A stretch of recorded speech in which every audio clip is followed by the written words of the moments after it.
I was like 11 years old. I had pneumonia. And my parents are driving me to the doctor, and they're both smoking. Phil's having a hard time breathing. I can't figure it out. We didn't have secondhand smoke. We called it air. But it was a different time. It was a different time. We didn't have the internet. We had sea monkeys, and we were glad to have them.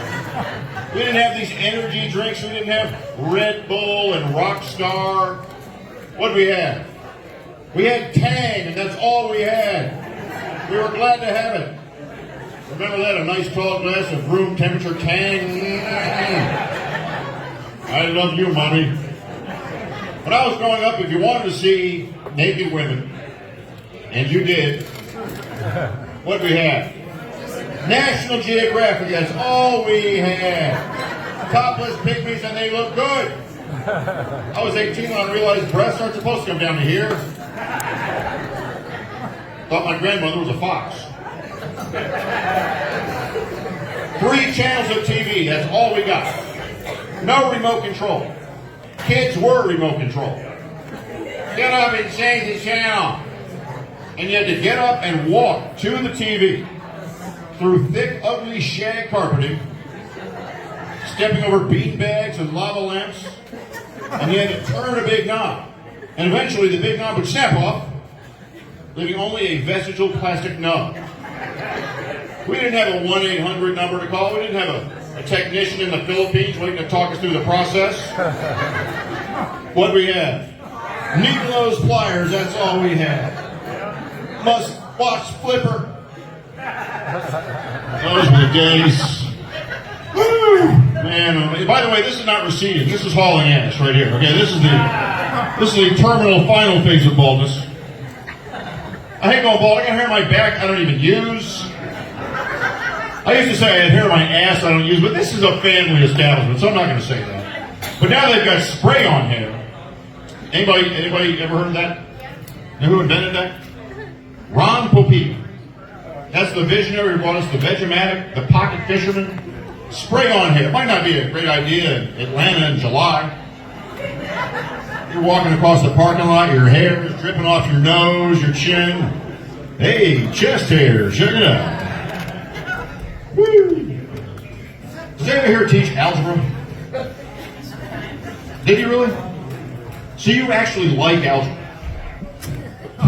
So you like algebra, and like those 3 kids in the front like algebra, and the 20 kids behind you who look like they're in an ISIS video do not like algebra. I was one of those 20 kids. I freaking hate it. I was like, let's find, did you hate it? You're her daughter, you hate it. Let's find the value for X. Like, no, let's leave X alone. Can't X have a value all by itself? Why do we, don't you think X is triggered by our constant obsession with its value? Don't you think maybe X doesn't even identify as X? Maybe X identifies as Y. You ever think of that?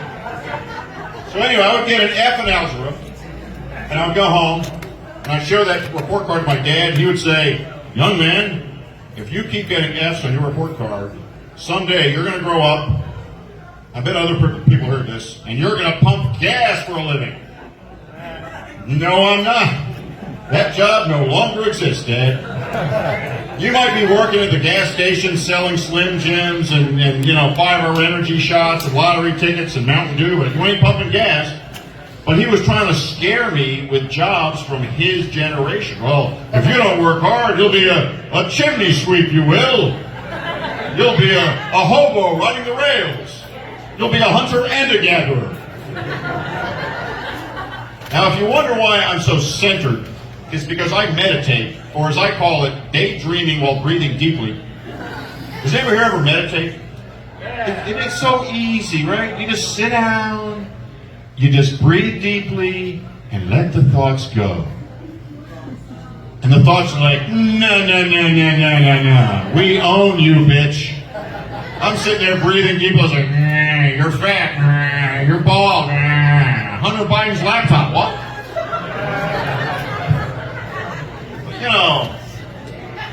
Now, gay marriage, thanks for asking. I think gay people have every right, because I'm divorced, because I'm over 40 and it's the law. Yeah.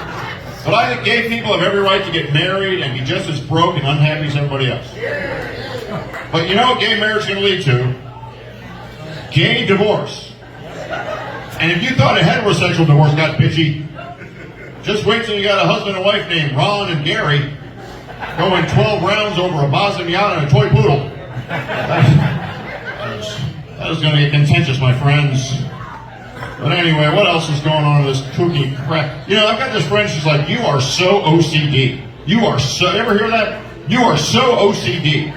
I'm like, Julie, you just made a complex psychiatric diagnosis based on your 2-year associate's degree from the University of Phoenix in pottery.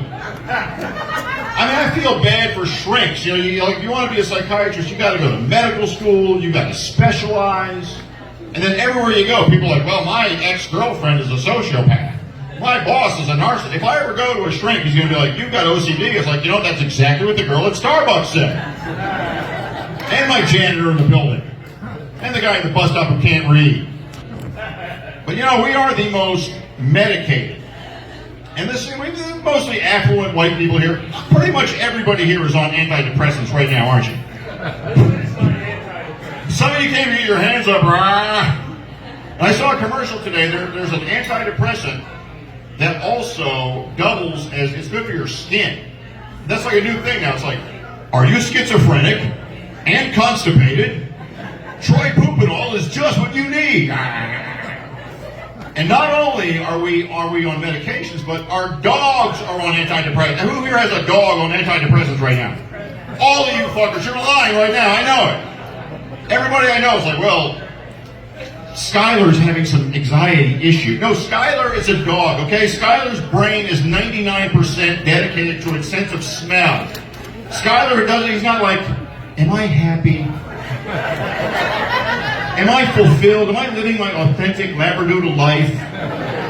No, Skylar's like, oh, my human's he went to Taco Bell again, I can tell. This is not going well for him at all.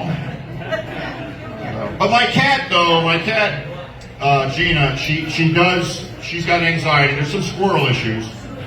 So I've got her on Xanax. And it's working great. She's been asleep for 6 months. Now you might say, how does she go to the bathroom? Well, I take her and I squeeze her like a tube of furry toothpaste over the litter box. It works great.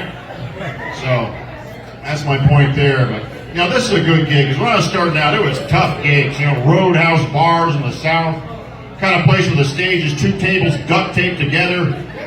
Half the guys in the crowd look like the pawn shop owners in Pulp Fiction. You got a purty mouth, boy. All right, now one more thing I'm going to mention here. I've got a top 10 list about top 10 things, because by the way, okay, who here started seeing Jerry Farber in the club at Buckhead? Okay. Who here started seeing him at the Landmark Diner? Okay, anybody see him at Colony Square? Okay, you got lived there. The Lark and the Dove. Wow, look at that. The Lark and the Dove. These people are 114 years old. This is phenomenal. Okay. Let me make sure I've hit all my main points. Oh, something else though. Okay, have you ever looked at a picture of yourself from like 10 years ago? And you're like, my God, I look so young. Right now, there's a 100-year-old person looking at a picture of himself from 10 years earlier on his 90th birthday going, oh my God, I was just a baby. Look at that whippersnapper.